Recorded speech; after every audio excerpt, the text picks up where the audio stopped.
శ్రీ గురుభ్యో నమః. మద్గురుదేవులు చినరామచంద్రియార్లు వారి పాద పద్మములకు నమస్కరించుకుంటూ, శ్రీ సత్యానంద సత్యమయ్యార్లు వారికి నమస్కరించుకొని, శ్రీ భాగవత కృష్ణదేశికేంద్రులు వారు రచింపబడిన శక్తిద్వయ నిరాశకంబైన శుద్ధ నిర్గుణ తత్వ కందార్థ ధరువుల నుండి 5వ అధ్యాయము ఏరుకోపత్తి లక్షణం నుండి 1వ కందార్థం క్రమ సంఖ్య 65. ఎరుకోత్పత్తిని తెలియగా సరసిజ గర్భాదులైన చాలరనిటిచో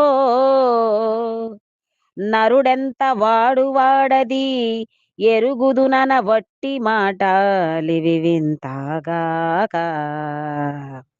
తప్పదు వానికి గరకపోక అరమారాలేక సద్గురుమూర్తి చరణ పంకరుహద్వయార్చన నెరుగని నరుమాట లివి వింతగాక తప్పదు వానికి కరకపోక. శ్రీ గురుభ్యో నమః. ఆత్మానాత్మరకితం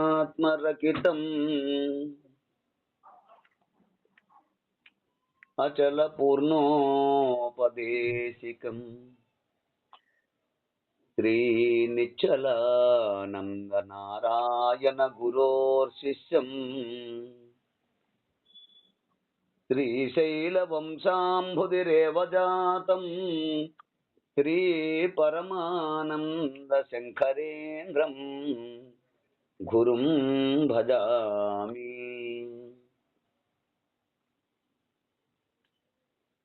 మద్గురుదేవులు శ్రీ శ్రీ పరమానంద శంకర నారాయణ స్వామి వారి పాద పద్మములకు నమస్కరించుకుంటూ, శ్రీమద్ భాగవత కృష్ణదేశికేంద్ర ప్రభువులచే విరచితంబైన శక్తిద్వయ నిరాశకంబైన శుద్ధ నిర్గుణ తత్వ కందార్థ దరువులు. ఈరోజు మనము 5వ అధ్యాయంలో 1వ కందార్థాన్ని విచారించుకుంటున్నాము. క్రిందటి అధ్యాయంలో ఎరుకనగా ఏదో చక్కగా వివరించారు. ఎరుకనగా దేహము,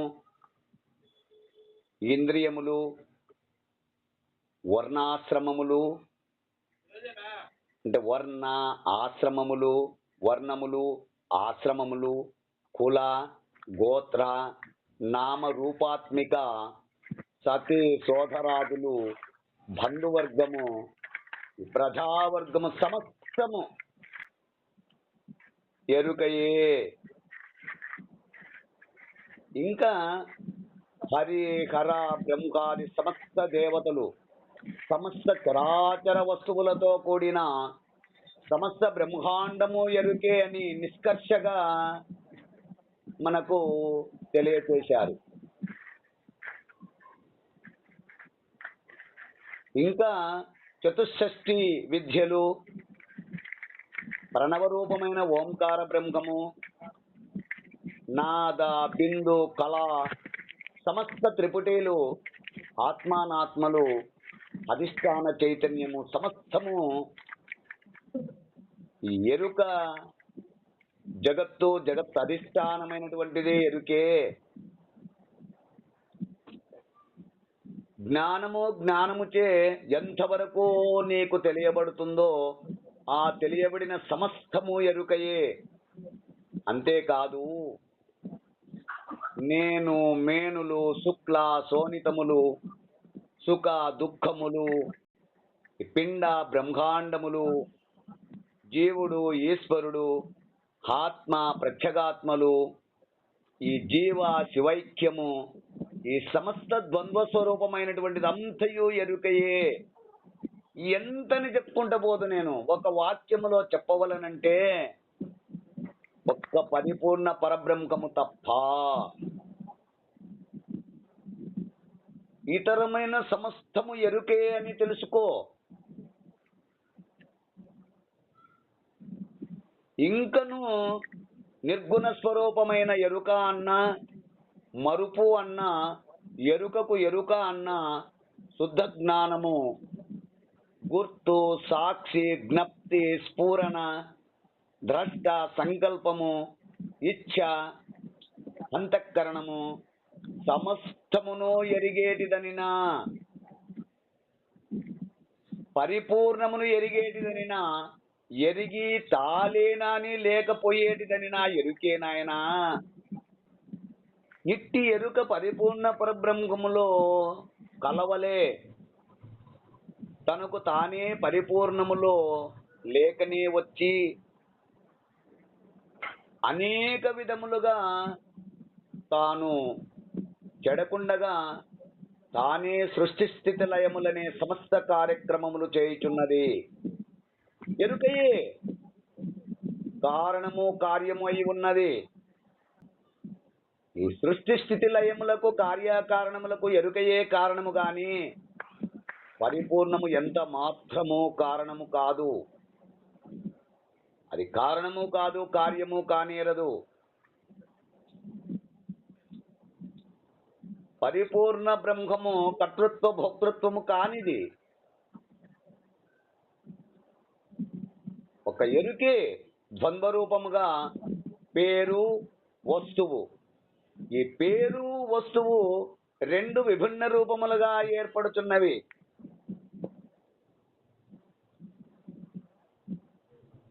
ఇట్టి ఎరుక ఉన్నట్లు తోచబడే మిథ్యాస్వరూపము కనుక విచారిస్తే ఏమీ లేదు.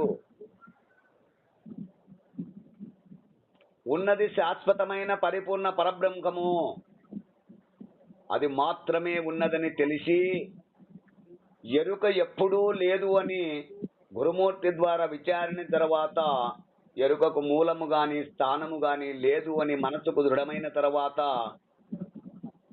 ఇక తిరిగి మళ్ళీ భ్రాంతి పుట్టదు అంటూ మనము క్రిందటి అధ్యాయములో విచారించుకున్నాము. ఇక తదుపరి 5వ అధ్యాయము ఎరుకోత్పత్తి లక్షణము. ఎరుకోత్పత్తి లక్షణములో 1వ కన్నార్థము క్రమ సంఖ్య 65. ఈ అధ్యాయములో ఎరుక యొక్క ఉత్పత్తి ఎచ్చట జరుగుతుంది అనేది తెలియ సఖ్యము కానిది అనియు, ఎందుచేతనగా దానికి మూలమే లేదనియు, అది మిథ్యారూపమనియు, మరి దాని ఆ ఎరుకకు ఉత్పత్తి ఎచ్చట అని తెలియచేయమంటావు అంటూ మనకు ఎరుక ఉత్పత్తి లక్షణమును గురించి తెలియజేస్తున్నారు. సృష్టి విధానము. ఎరుకోత్పత్తిని తెలియగా సరసిజ గర్భాదులైన చాలరనడిచో నరుడెంతవాడు వాడది ఎరుగుదు నన్న ఒట్టి మాటలివి వింతగాక తప్పదు వానికి గరాక పోక అరమరలేక సద్గురుమూర్తి చరణ పంకరుహద్వయార్చన నిరుగాని నరుమాటలివి వింతగాక తప్పదు వానికి గరాక పోక.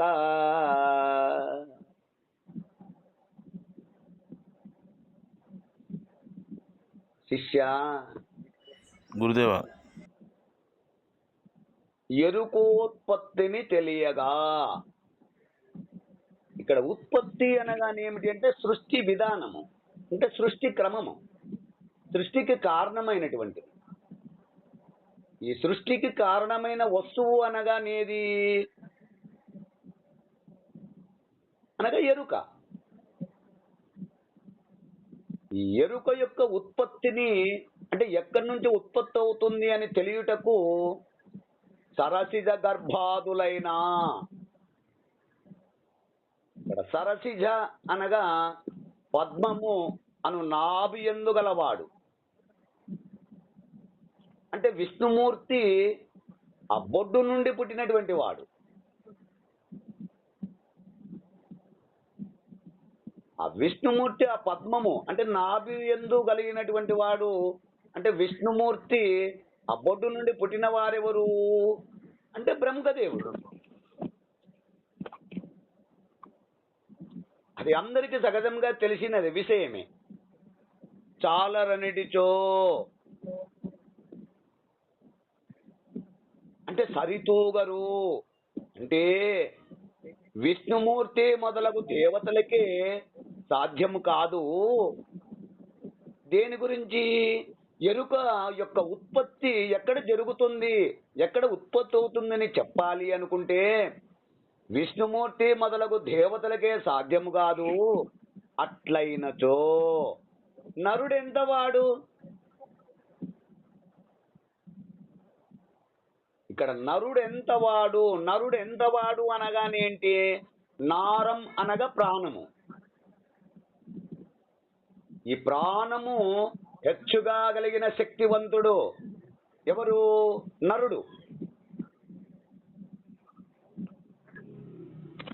వాడది ఎరుగుదిననినా ఈ ప్రాణము హెచ్చుగా ఉన్నటువంటి నరుడు ఎరుగుదుననినా ఒక పక్షములో గుర్తించుటకు వీలున్నది అనుమాట.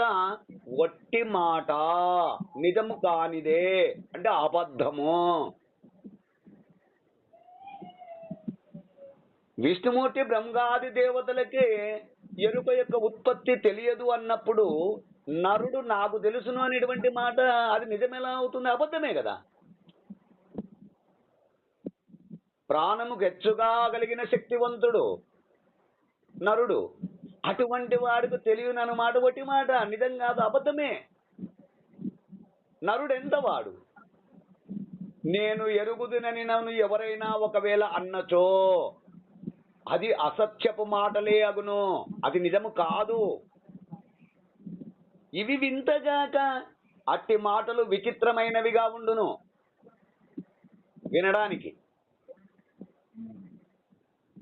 కనుక తప్పదు వానికి రాక పోక. తెలియకపోయినా నాకు తెలుసును అనేటువంటి మాట విచిత్రముగా ఉండును. అటువంటి వానికి ఏమీ తప్పదు, రాకడా పోకడా తప్పదు. ఇట్టి భావన కలిగినటువంటి వారికి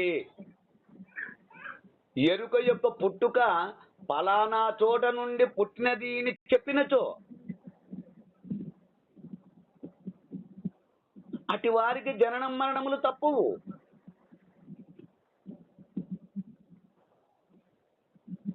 విష్ణుమూర్తి బ్రహ్మాది మొదలగు దేవతలకే తెలియదు, సాధ్యము కాదు అన్నప్పుడు ఈ ప్రాణము గెచ్చుగా కలిగినటువంటి శక్తివంతుడు నరుడు నాకు తెలుసును, ఎరుక పుట్టు ఫలానా చోటు అని చెప్పినాడు అంటే అటువంటి అబద్ధం మాటే, సత్యం కాదు. అటువంటి వానికి, ఆ భావనలో కలిగి ఉన్నటువంటి వానికి ఈ జననం మరణములు తప్పవు. ఎందుకు? నిజం తెలియదు కనుక.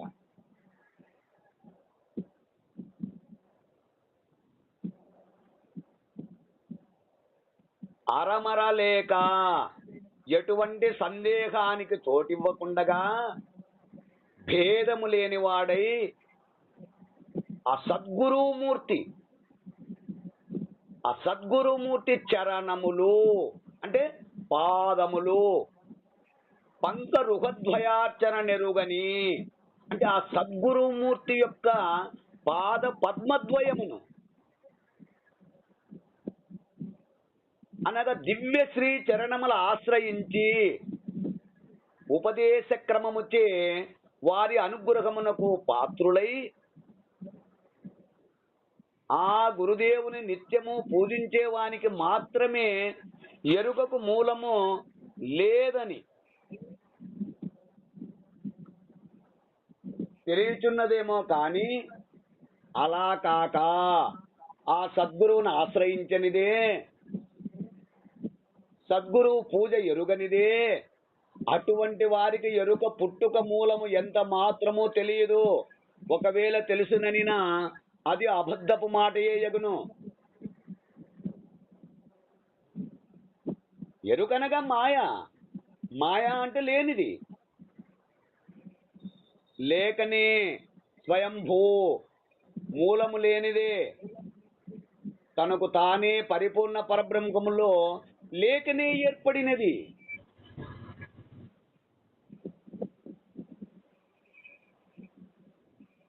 ఇట్టి ఎరుకకు మూలము ఫలానా స్థానము నుండి పుట్టినదని చెప్పేవారి మాటలా సత్యము. అట్టి వారికి జనన మరణములు తప్పవు. కానీ అశరీర సద్గురు సాంప్రదాయక గురుమూర్తి, అశరీర సద్గురు సాంప్రదాయక గురుమూర్తి పాద పద్మములను నిత్యము పూజించుకుంటూ అట్టి గురుమూర్తి కరుణకు పాత్రులై వారికి సేవ చేసి తనుమన ధనములనిచ్చి చతుర్విధ సుశ్రుతులు చేస్తూ నిరంతరము గురువు వెంట వింట జంట ఉన్నటువంటి వానికి ఆ గురుమూర్తి కరుణకు పాత్రులై ఎరుకకు మూలము ఏదియూ లేదని ఆ గురు కృపచేత తనకు తానే స్వయముగా కలవలేని రాత్రి స్వప్నము వలె లేక తోచినదని ఏమైనా తెలియబడుతుందేమో కానీ ఇది కల వంటిది కనుక లేనే లేదని ఆ గురుమూర్తి ద్వారా గుర్తించి శాశ్వతమైనది పరిపూర్ణ పరబ్రహ్మము మాత్రమే అనియు దాని యందు ఎరుక లేదనియు తెలుసుకొనగలుగుతురు. ఎప్పుడు ఆ గురుమూర్తికి నిరంతరము సేవ చేసి తనుమనధనములను ఇచ్చి చతుర్విధ సుశ్రుతులు చేసి వెంట వింట జంట ఈ విధముగా ఆచరించిన వాడు తెలుసుకొనగలుగుతున్నారేమో. వీరు నిజమును గ్రహించిన వారు అరమరలేక సద్గురు పంకరుహద్వయార్చన అన్నారు. అందుకనే అంటే అటువంటి రహస్యాన్ని తెలుసుకోవాలంటే ఆ పరమేశ్వరునికి గురువునికి సాక్షాత్ నా గురుదేవుడు మానవుడు కాదు, సాక్షాత్ పరమేశ్వరుడే నా జన్మను ఈ జనన మరణ భ్రాంతిని తప్పించేటందుకు నాకు వచ్చారు. కాబట్టి ఆ గురుదేవునికి ఈ పరమేశ్వరునికి భేదమే లేదు అని సందేహము లేకుండా ఆ గురు పాద పద్మములను పూజించుట వలన